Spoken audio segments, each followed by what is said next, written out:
三星 S25 Ultra 和 S24 Ultra， 这次就看看它俩的对比。本期看点如下，推荐大家仔细去看，分得出来哪是24，哪是25吗？耳角看着更圆润一些的是25，看着更方正一些的是24。你要说这次 S25 Ultra 在影像方面它想进步吧，它确实在操作方面还有软件界面方面呢，做的挺舒服的啊，用起来也挺顺的。你要说它想摆烂吧，它确实在硬件方面的升级也挺没意思的，对吧？那不过软硬件结合起来，它的表现到底怎么样呢？看完后面的评测内容，大家就明白了。那么下一个环节就是摄影环节了，毕竟我们节目的宗旨是为了吸引更多的朋友能参与到摄影中来。那之前摄影环节呢，就是我拿着手机去瞎拍一些照片，不过现在呢，已经吸引了更多的朋友能参与到摄影中来了。他们把自己拍摄的好看的照片都上传到了视频回复中，那这一点真的是太好了。非常感谢您的点赞和加关注啊，尤其是加关注，这是让我们这档节目不停更、继续更新下去的动力，所以就非常感谢大家了。本期摄影环节依旧精选了网友上传的优秀照片，希望大家也能像这些朋友一样，多出去走走，拍摄您眼中看到的美好。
看完前面的照片，不要只琢磨是什么设备拍的啊，因为能成像的设备都能参与到摄影中来。欢迎收看 ZPH， 别忘了点赞和加关注支持我们啊。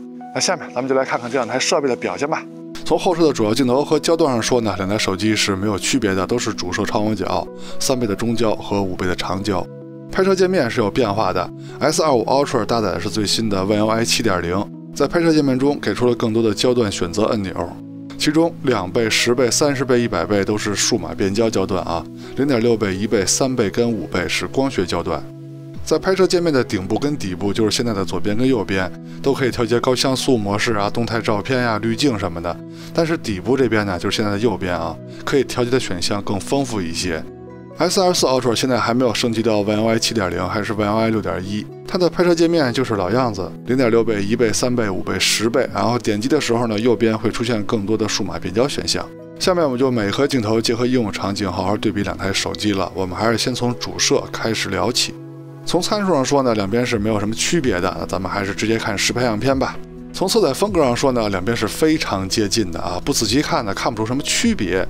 那么中心解析力方面，两边也是非常接近的。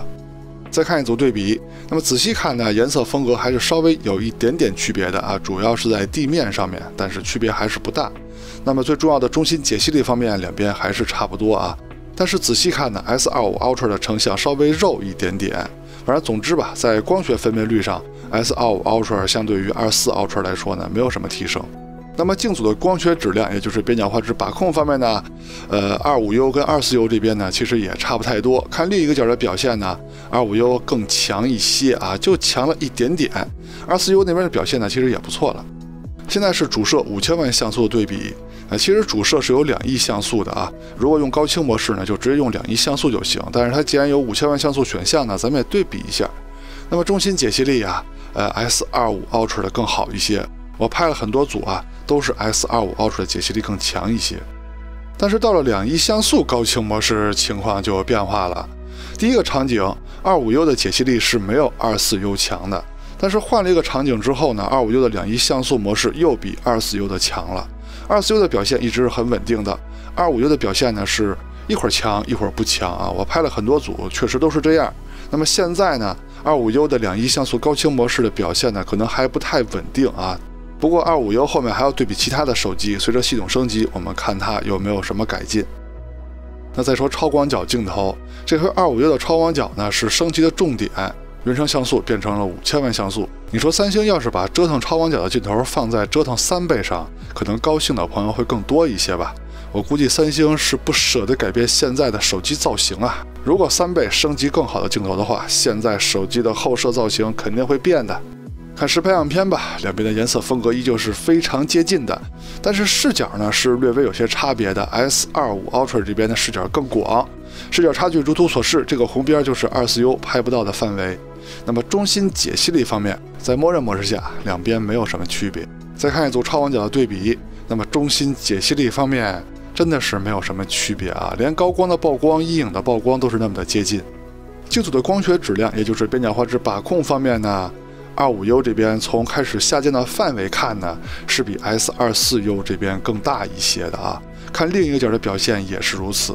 S25 Ultra 的边角画质把控呢，稍微比24U 下降了一点点啊。毕竟光圈大了很多，更大的光圈呢，确实不容易把控边角画质。25U 的超广角是有5000万像素高清模式的，24U 呢就没有了，它只有1200万像素模式。那么在解析力方面，25U 这边强很多啊。再说微距的表现，这两台手机拍摄微距最好的镜头呢，都是超广角镜头，所以就放在超广角镜头后边说微距了。拍摄方式要么用超广角接近被摄物体直接拍，要么就用主摄慢慢接近被摄物体，系统会提示你已经切换到了微距模式。咱们直接说结果吧。总之，这两台手机拍摄微距的效果呢，不能说一模一样，也能说是非常非常的接近。再说中长焦，先说中焦这块，25U 跟24U 没有任何的变化。三星是真他妈懒啊！你说你换一个好点的3倍又能怎样呢？不就是后摄的造型会发生变化吗？那工业设计方面，你好好想想办法不行吗？还用这颗3倍镜头？那再说长焦吧，两边也是没有什么变化的。你是真他妈懒！实拍对比还是先从2倍数码变焦对比吧，它们都是主摄的数码变焦，中心解析力方面两边没有什么区别。现在就是3倍镜头的对比了，两边在光学解析力方面依旧没有什么区别，连计算摄影上都没有什么区别。现在是5倍的对比，它们在解析力方面还是没有什么区别啊。仔细看呢，也就是数码计算上稍微有一点点不一样啊。那5倍的5000万像素高清模式有没有什么区别呢？没有啊，在光学分辨率上是没有什么区别的。仔细看呢，就是 S25U 这边的噪点更重一些。实际上呢，这也就是计算摄影上啊，数码计算上的区别，升级一个什么软件啊、固件什么的，说变就变。那10倍数码变焦上有没有什么区别呢？当然是没有了。光学解析力肯定是没有什么区别的，因为5倍那边就没有区别嘛。有的区别也就是数码计算上稍微有一点点的差异吧。随着系统升级，这点差异也是说变就变的。但是来了啊！30倍超长的数码变焦的时候是有区别的。S25U 的表现没有24U 的好，主要是25U 它是有重影的。这个重影我拍了很多场景，拍了很多张，它都有重影。也就是说，现在数码计算方面，25U 的表现最起码在30倍数码变焦上是没有24U 好的。那么后续跟其他手机对比的时候再看吧。再看前摄啊，先看前摄自拍的表现，用的都是默认设置，没有调其他的选项。那么在默认设置下，可以看到25U 这边稍微多了一些美颜啊，让你的自拍看起来更好看、更帅气。那24U 那边呢，就是各种真实还原了。看来三星在这方面呢也稍微想开了一些，让你在自拍的时候呢更开心一些。现在是前摄录像的表现啊，用的也是默认设置。反正从人物肤色上看呢，25U 这边是比24U 强很多的。但是背景颜色方面呢，25U 这边显得有些寡淡啊，24U 那边的背景颜色看起来还是更实在、更好看一些的。但是自拍嘛，还是人更重要一些，对不对？再说人像的对比，用的也是手机的默认设置，没有调其他的选项。那么第一个场景呢是顶着太阳拍的。25U 这边的表现更好，主要是人物的肤色更好。那么换一个场景，这个场景是在阴影下啊那么从人物的肤色上看呢，依旧是25U这边的表现更好一些。那么25U这边无论是前摄的自拍还是后摄的人像模式，反正在拍人方面确实比24U更好看一些了。再说蜘蛛扩张度的表现，场景的难度呢是从简单到难这么排序的啊。有些场景呢暗部的表现，虽然说两台手机的颜色看起来稍微有些区别，但是呢它们还都是在不偏色的范围以内。因为这种大光比的场景，暗部就怕偏蓝偏紫，它们的表现呢都还可以。但是它们的整体扩张度表现呢，也可以说是同一水平的。亮部的细节呈现，暗部的细节呈现呢，也都差不多。那到了真正高难度场景呢，相对于现在的其他旗舰手机来说呢，不能算优秀啊，暗部细节稍微有一些欠缺，但是还是能看到暗部细节的。到了夜景模式啊 ，S25U 就出现问题了。但是前面这些城市夜景环境啊，25U 的表现还是挺不错的。它的问题是出现在后面的极暗环境，那么到了极暗环境咱们再说。那前面这些城市夜景环境虽然说有强光有阴影，如果你仔细对比呢，25U、24U 在强光方面、阴影方面呢，肯定能比出差别，但是这些差别呢还是比较细微的，这点呢就不用细说了啊。包括到了长焦夜景的对比，3倍啊、5倍啊、10倍数码变焦啊，它们的表现呢，你仔细看肯定还是有区别，但是它们的表现都属于优秀范围之内的啊。那这些呢，咱们就不细聊了，咱们直接跳过，看出现问题的极暗环境。极暗环境肯定就要打开夜景模式了。那么祖传神树这个场景呢，无论是主摄还是超广角，在细节呈现方面还都是没问题的。虽然说超广角颜色的差别比较大，但是细节呈现差不太多。